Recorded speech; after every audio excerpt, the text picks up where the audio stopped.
បាទសូមជម្រាបសួរពុកម៉ែបងប្អូនជាច្រើនណាស់កាលពីម្សិលមិញថ្ងៃទី24ម្សិលមិញ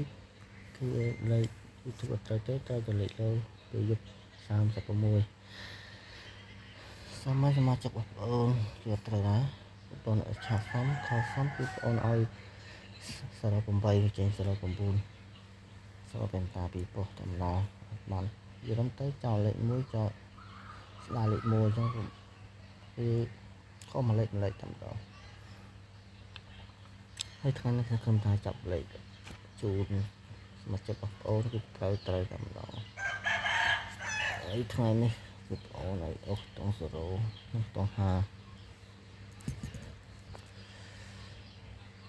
តង់0និងតង់50ហើយថ្ងៃទី25នេះនៅ0751បើសិនពុកម៉ែបងប្អូនចង់ជួបសវ៉ាជាមួយតាល្បីឆ្នោតជួន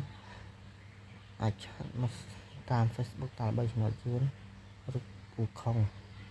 ហើយលេខលោយប់ហ្នឹងគឺបងអូនឲ្យ2606អាចរើសលេខចាក់គុណបានដឹងថាត្រូវ 100% តែម្ដងលេខលោបងប្អូនមានដំណោះហើយសូមជូនពរនៅតាមដាន YouTube ទាំងអស់គ្នាជិតតែសំណាងល្អហើយតែជិតទៅតាមសូមអរគុណសូមគោរព